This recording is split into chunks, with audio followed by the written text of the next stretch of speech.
Philadelphia ஊழியங்கள் வழங்கும் திறந்த வாசல் நேரம்.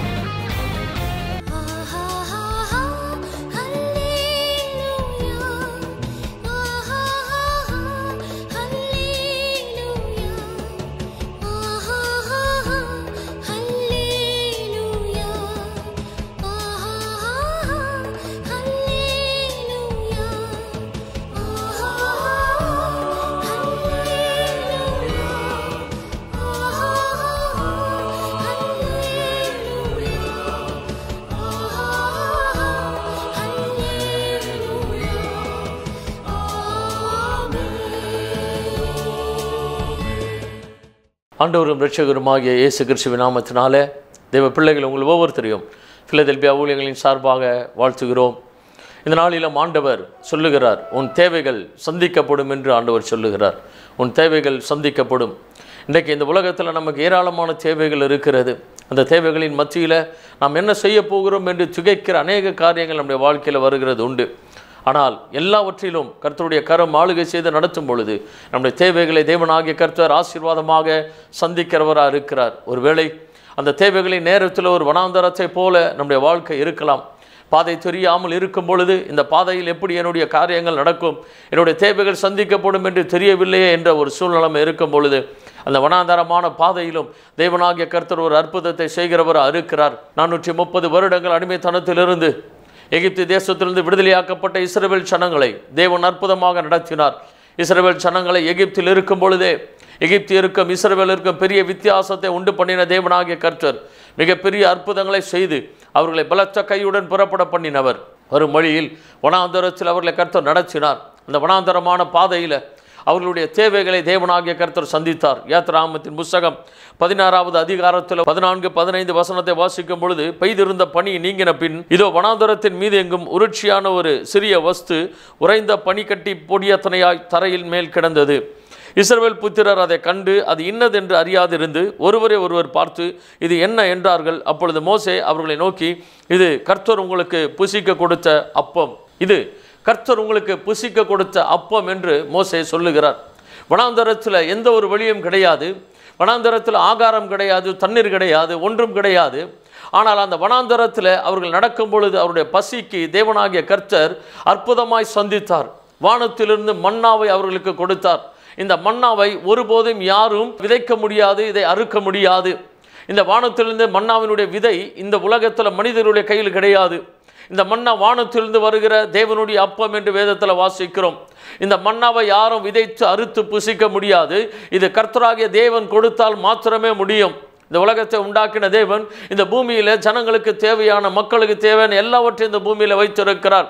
அவன் தன்னுடைய தேவைக்கு, தன்னுடைய பசிக்கு இந்த உலகத்தில் அவன் எல்லாவற்றையும் உழுது பிரயாசப்பட்டு விளைச்சலில் அறுத்து அவனால் சாப்பிட முடியும். ஆனால் இஸ்ரவேல் ஜனங்கள் விதைக்காமல் அறுக்காமல் வனாந்தரத்தில் திருப்தியாக சாப்பிட்டார்கள். காரணம், தேவன் வானத்திலிருந்து அவர்களுக்கு புசிக்க மன்னாவை கொடுத்தார். இன்றைக்கு உங்களுடைய வாழ்க்கையில் அநேக காரியங்கள் வனாந்தரத்தை போல இருக்கலாம். இந்த வனாந்தரத்தின் பாதையில் நான் போய்கொண்டு இருக்கும் பொழுது என்னுடைய தேவைகள் எப்படி சந்திக்கப்படும், இந்த கஷ்டங்கள் எப்படி என்னுடைய வாழ்க்கையில் மாறும், இந்த பிரச்சனைகள் எப்படி என்னுடைய வாழ்க்கையில் மாறும் என்று நிறைய கேள்விக்குறிகள் நம்முடைய இருதயத்தில் இருந்து கொண்டு இருக்கலாம். வானத்திலிருந்து மன்னாவை கொடுத்த தேவனாகிய கர்த்தர், வேதத்தில் நமக்கு தேவன் சொல்லி கொடுத்திருக்கிற ஒவ்வொரு காரியங்களும் நம்முடைய வாழ்க்கைக்கு தேவையான காரியங்களை கர்த்தர் எழுதி கொடுத்திருக்கிறார். நம்முடைய வாழ்க்கையினுடைய எல்லா காரியங்களும் தேவனாகிய கர்த்தர் சந்திப்பதற்கு அவர் ஆயத்தமுள்ளவராக இருக்கிறார் என்பதை நாம் மறந்துவிடக்கூடாது. இஸ்ரவேல் ஜனங்களுக்கு பார்த்து மோசே சொல்லுகிறார், இது வானத்திலிருந்து கிடைத்த கர்த்தருடைய அப்பம், இது உங்களுக்கு புசிக்க கொடுத்த அப்பம் என்று சொல்லுகிறார். அது மாத்திரம் கிடையாது, இந்த அப்பத்தை அவர்கள் எப்படி புசிக்க வேண்டும் என்று மோசே சொன்னார். இந்த உலகத்தில் நாம் எவ்வளவு சேர்த்து வைக்க வேண்டும், நம்முடைய வாழ்க்கை எப்பொழுது சமாதானமாக நிம்மதியாக இருக்கும் என்றால் வேதவசனம் சொல்லப்படுகிறது, போதும் என்கிற மனதுடனே கூடிய தேவ பக்தியை மிகுந்த ஆதாயம் என்று வேதத்தில் சொல்லப்படுகிறது. நம்முடைய இருதயம் எப்பொழுது போதும் என்கிற மனது வருகிறதோ அது நமக்கு மிகுந்த ஆதாயமாக இருக்கிறது. இந்த வானத்திலிருந்து கொடுத்த மன்னாவை ஆண்டவர் சொன்னார், ஒவ்வொரு நாளும் இவ்வளவுதான் சேர்க்க வேண்டும், உங்களுக்கு எவ்வளவு தேவையோ அவ்வளவுதான் சேர்க்க வேண்டும் என்று ஆண்டவர் சொன்னார். 17-18 வசனத்தை வாசிக்கும் பொழுது, இஸ்ரவேல் புத்திரர் அப்படியே செய்து சிலர் மிகுதியாயும் சிலர் கொஞ்சமாயும் சேர்த்தார்கள். பின்பு அதை ஓமரால் அளந்தார்கள். மிகுதியாய் சேர்த்தவனுக்கு மீதியானதும் இல்லை, கொஞ்சமாய் சேர்த்தவனுக்கு குறைவானதும் இல்லை. அவரவர் தாங்கள் புசிக்கும் அளவுக்கு தக்கதாக சேர்த்தார்கள். அடுத்தபடியாக கர்த்தருடைய அற்புதங்கள், ஆசீர்வாதங்கள் நம்முடைய வாழ்க்கையில் எப்படி இருக்கும் என்றால், நம்முடைய வாழ்க்கைக்கு தேவையான ஒரு திருப்தியை தேவன் கொடுக்கிறார். நம்முடைய இருதயத்திற்கு போதுமானதை தேவன் கொடுக்கிறார். நமக்கு எப்பொழுது என்ன தேவை என்பது ஆண்டவருக்கு நன்றாக தெரியும். வேதத்தில் வாசிக்கிறோம், ஆண்டவராகிய இயேசு கிறிஸ்து சொல்லுகிறார், நாம் வேண்டுவதற்கு முன்னமே நம்முடைய தேவைகளை நம்முடைய பிதாவாகிய தேவன் அறிந்திருக்கிறார் என்று வேதத்தில் வாசிக்கிறோம். நம்முடைய தேவைகள் எல்லாவற்றையும் நம்முடைய பிதாவாகிய தேவன் அறிந்திருக்கிறார். நமக்கு எவ்வளவு தேவை என்பது ஆண்டவருக்கு தெரியும். இந்த மன்னாவை மோசே சேர்க்க சொல்லுகிறார். ஒவ்வொருவரும் அவருடைய வீட்டில் எவ்வளவு உங்களுக்கு தேவையோ, ஒரு நாள் முழுவதும் நீங்கள் எவ்வளவு சாப்பிட முடியுமோ அவ்வளவு சேர்க்க வேண்டும் என்று சேர்த்தார்கள். கொஞ்சமாக சேர்த்தவனுக்கு குறைவானதும் இல்லை, அதிகமாய் சேர்த்தவனுக்கு மிகுதியானதும் இல்லை என்று வேதத்தில் வாசிக்கிறோம். அவர்களுக்கு தேவையான அளவுக்கு தக்கதாக கொடுத்தார். பரலோகத்திலிருந்து தேவனாகிய கர்த்தர் நம்மை பார்த்து கொண்டிருக்கிறார். நம்முடைய வாழ்க்கையினுடைய ஒவ்வொரு அடிசுவடுகளையும் ஆண்டவர் அறிந்திருக்கிறார். நமக்கு எப்பொழுது என்ன தேவை என்பது அவருக்கு தெரியும். பிரயோஜனமானவைகளை உனக்கு போதித்து நீ நடக்க வேண்டிய வழியிலே உன்னை நடத்துகிற உன் தேவனாகிய கர்த்தர் நானே என்று ஆண்டவர் சொல்லுகிறார். நமக்கு எது பிரயோஜனமானவைகள் என்பது ஆண்டவருக்கு மாத்திரமே தெரியும்.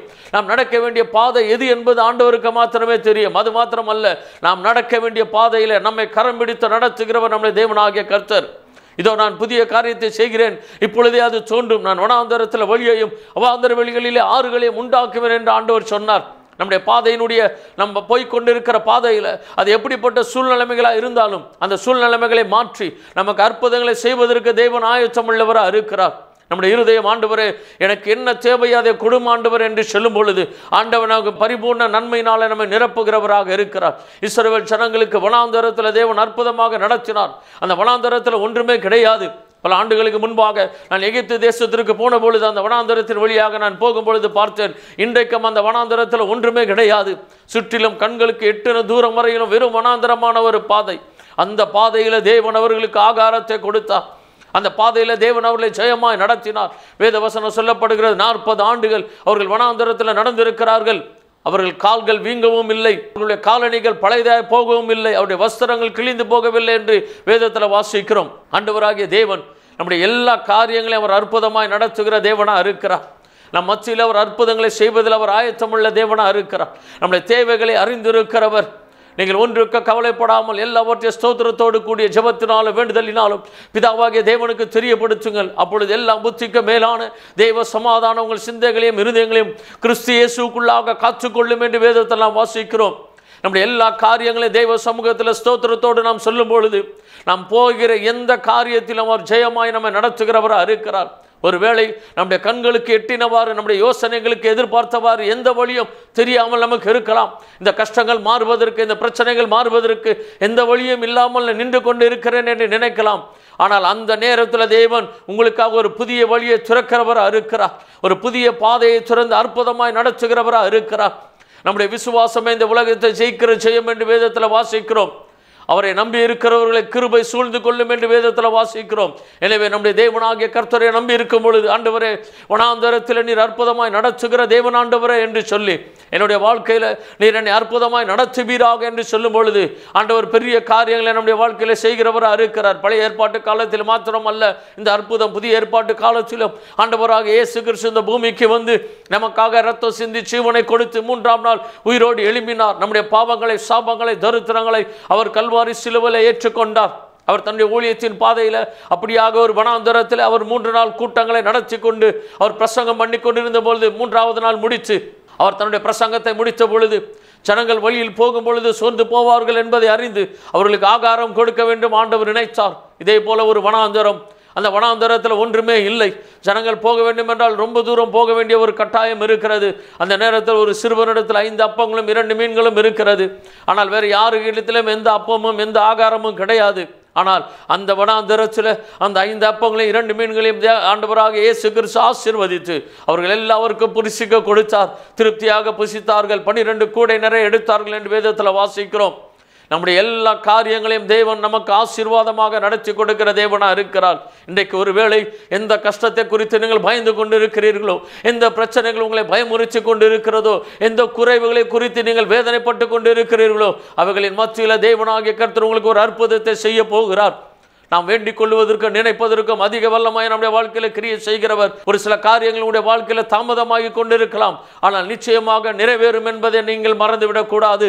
ஆண்டவர் சொல்லுகிறார், நிச்சயமாகவே முடிவு உண்டு, உன் நம்பிக்கை வீண் போகாது என்று சொல்லுகிறார். ஒரு சில ஆண்டுகள் காத்திருக்கலாம், எதிர்பார்த்த காரியங்கள் நடக்காமல் இருந்திருக்கலாம், ஆண்டுகள் கடந்து போயிருக்கலாம். ஆனால் எத்தனை நாட்கள் ஆனாலும் ஆண்டவர் நியமித்தது நடந்தே தீரும். கர்த்தர் செய்ய நினைத்தது ஒருவரும் தடைக்கவே முடியாது என்று வேதத்தெல்லாம் பார்க்க முடியும். எனவே இந்த நாளிலும் என் தேவைகளை சந்திக்கிற தேவனாகிய கர்த்தர் என்னோடு கூட இருக்கிறார். எனக்காக ரத்தம் சிந்தி ஜீவனையே கொடுத்தவர். இவை எல்லாவற்றையும் எனக்கு கொடுக்காமல் இருப்பது எப்படி என்ற அந்த ஒரு விசுவாசத்தோடு தாகத்தோடு தெய்வ சமூகத்தில் நாம் இருக்கும் பொழுது ஆண்டவர் நம்முடைய முகங்களை பிரகாசிக்க பண்ணுகிறவராக இருக்கிறார். வேதத்தில் வாசிக்கிறோம், இந்த ஏழை கூப்பிட்டான், கர்த்தர் கேட்டு அவனுடைய எல்லா இடுக்கண்களுக்குமான நீங்களாக்கி ரட்சித்தார். இந்த பணக்காரன் கூப்பிட்டான் என்று சொல்லவில்லை, ஐஸ்வர்யவான் கூப்பிட்டான் என்று சொல்லவில்லை. ஆண்டவராகிய தேவனை யாரு கூப்பிட்டாலும் அவர் பதில் கொடுக்கிறவராக இருக்கிறார். ஆனால் ஏழை கூப்பிடும் பொழுது தேவனாகிய கர்த்தர் மாத்திரமே செவி கொடுக்கிறவராக இருக்கிறார்.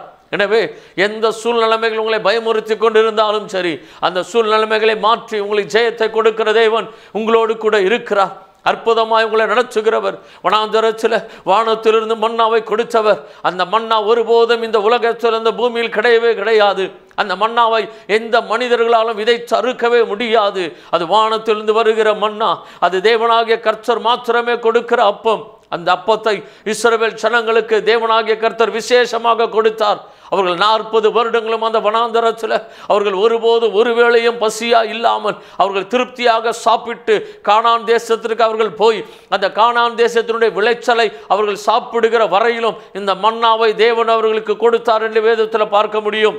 கானான் தேசத்தின் விளைச்சலை அவர்கள் சாப்பிட்ட பிற்பாடுதான் வானத்திலிருந்து வந்த மன்னாவை தேவனாகிய கர்த்தர் நிறுத்தினார். இன்றைக்கு அதே போல்தான் உங்களுடைய வாழ்க்கையில் நீங்கள் ஒரு உயர்ந்த ஸ்தலத்திற்கு போகிற வரையிலும் நீங்கள் எப்படிப்பட்ட பாதையில் நீங்கள் போனாலும் உங்களை தேவனாகிய கர்த்தர் பத்திரமாய் பாதுகாத்து ஆசீர்வாதமாய் உங்களை நடத்தி கொண்டு போய் கர்த்தர் உங்களை நியமித்த அந்த ஸ்தானத்திலே உங்களை நிலைக்க பண்ணுவார்.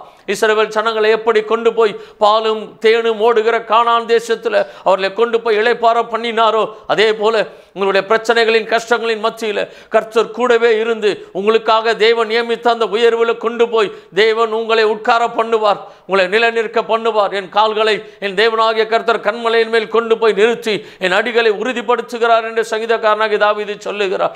ஒரு உயர்ந்த கண்மலையை, ஒரு உயர்வை தேவனாகிய கர்த்தர் வைத்திருக்கிறார். உங்களுடைய தேவைகள் எல்லாவற்றையும் கர்த்தர் சந்தித்து உங்களை ஜெயமாக கர்த்தர் நடத்துவார்.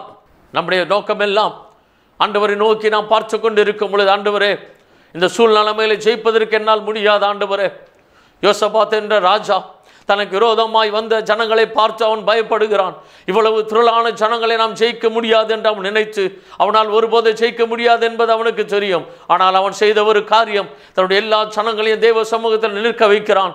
ஆண்டவராக தேவனை நோக்கி பார்க்கிறான். ஆண்டவரே இவ்வளவு திரளான ஜனங்களுக்கு முன்பாக நிற்க எனக்கு பலன் இல்லை ஆண்டவரே, எங்களுடைய கண்கள் உம்மையை நோக்கி பார்த்து கொண்டு இருக்கிறது என்று சொல்லுகிறான். கர்த்தர் யோசபாத்துக்காக இறங்கி யுத்தம் பண்ணினார். அவ்வளவு பெரிய ஜன கூட்டத்தை யோசபாத்து முறியடிக்க கர்த்தர் உதவி செய்தார். இன்றைக்கு அதே போல்தான் எப்படிப்பட்ட பிரச்சனைகள் கஷ்டங்கள் உங்கள் முன்பாக நின்று கொண்டு இருந்தாலும் இந்த பிரச்சனைகளை கஷ்டங்களை தாண்டுவதற்கு எனக்கு பலன் இல்லையே, இந்த கட்டுகளிலிருந்து விடுதலை ஆவதற்கு என்னால் முடியவில்லையே, அநேக ஆண்டுகளாக இந்த கட்டுகள் எனக்கு இருந்து கொண்டு இருக்கிறது, இந்த பலவீனங்கள் வியாதிகள் என்னை தொடர்ந்து கொண்டு இருக்கிறது, இந்த கஷ்டங்களும் பிரச்சனைகளும் என்னை தொடர்ந்து கொண்டு இருக்கிறது, நான் என்ன செய்ய போகிறேன் என்று தெரியவில்லை என்று நினைத்தால் ஆண்டவராகிய தேவன் இன்றைக்கு சொல்லுகிறார், உன்னுடைய வாழ்க்கையில் நான் ஒரு அற்புதத்தை செய்வேன், உனக்கு தேவையானது எல்லாவற்றையும் உன்னுடைய வாழ்க்கையில் நிறைவேற்றுவேன், உனக்கு என்ன தேவையோ எல்லாவற்றையும் நிறைவாக உனக்கு நிறைவேற்றுவேன் என்று தேவனாகிய கர்த்தர் சொல்லுகிறார். உங்களுடைய தேவைகள் கண்டிப்பாக சந்திக்கப்படும். அது எப்படிப்பட்ட தேவைகளாக இருந்தாலும் சரி, அந்த தேவைகளை கர்த்தர் உங்களுக்கு பரிபூரணமாக சந்திப்பார். நீங்கள் யோசித்துக் கொண்டிருக்கிற நினைத்துக் கொண்டிருக்கிற காரியங்களில் கர்த்தர் உங்களுக்கு ஒரு அற்புதத்தை செய்வார். வேதவசனம் சொல்லப்படுகிறது, நீங்கள் எதிர்பார்த்திருக்கும் முடிவை உங்களுக்கு கொடுக்கும்படிக்கு உங்கள் பேரில் நினைத்திருக்கிற நினைவுகளை அறிவேன் என்று கர்த்தர் சொல்லுகிறார். அவைகள் தீமைக்கல்ல சமாதானத்துக்கு ஏதுவான நினைவுகளே என்று ஆண்டவர் சொன்ன வேத வசனத்தின்படி நீங்கள் எதிர்பார்த்திருக்கிற காரியத்தில் கர்த்தர் உங்களுக்கு அற்புதத்தை செய்வார். உடைய வாழ்க்கையினுடைய எல்லா காரியங்களையும் தேவனாகிய கர்த்தர் நன்மையாக முடிய பண்ணுவார். அன்றைக்கு வனாந்தரத்தில் இஸ்ரவேல் ஜனங்களை ஜெயமாய் ஆசீர்வாதமாய் நடத்தின தேவனாகிய கர்த்தர் இன்றைக்கு உங்களுடைய வாழ்க்கையில ஜெயமாய் ஆசீர்வாதமாய் நடத்தி உங்களுடைய எல்லா தேவைகளையும் சந்தித்து உங்களுடைய முகங்களை கர்த்தர் பிரகாசிக்க பண்ண போகிறார். நாம் தேவ சமூகத்தில் ஜெபிக்க போகிறோம். ஆண்டவரே, என்னுடைய எல்லா காரியங்களையும் சந்திப்பதற்கு நீர் இருக்கிறீர் ஆண்டவரே என்று சொல்லி ஆண்டவருக்கு நன்றி செலுத்தி இந்த வேளையில் நாம் ஜெபிக்கலாம். வானத்தையும் பூமியை படைத்த சர்வ வல்லமையுள்ள எங்கள் தேவனாகிய கர்த்தாவே, பரலோக பிதாவே, நாங்களும் நன்றி நிறைந்த இருதயத்தோடு ஸ்தோத்திரிக்கிறோம் அப்பா. இந்த வேளையிலும் ஆண்டவரே, நீர் எங்களுடைய தேவைகளை சந்தித்து எங்களை ஜெயமாய் நீர் நடத்துகிறவர். இஸ்ரவேல் ஜனங்களை வனாந்தரத்தில் ஆண்டவரே 6000 ஆண்டுகளுக்கு முன்பாக 2000 ஆண்டுகளுக்கு முன்பாக வனாந்தரத்தில் அற்புதத்தை செய்த தேவனாகிய கர்த்தர் இன்றைக்கும் எங்களுடைய வாழ்க்கையில் நீர் அற்புதங்களை செய்வதற்கு ஆயத்தமுள்ளவராக இருக்கிறீர். எங்களுக்கு தேவையான போதுமான அளவு எங்களுக்கு எல்லாவற்றையும் நீர் சந்தித்து ஆசீர்வதித்து தரப்போகிறபடினால் நமக்கு நன்றி செலுத்துகிறோம். உம்முடைய நாமம் மகிமைப்படுவதாக. இயேசு கிறிஸ்துவின் நாமத்தில் வேண்டுகிறோம் நல்ல பிதாவே. ஆமென், ஆமென். God bless you. கர்த்தர் உங்களை ஆசீர்வதிப்பார். மேலும் விவரங்களுக்கு நீங்கள் தொடர்பு கொள்ள pastor V. Simon, master of divinity, Philadelphia ministry, number 324, Coonoor high road, cellphone 9884569467 மற்றும் 9790826578.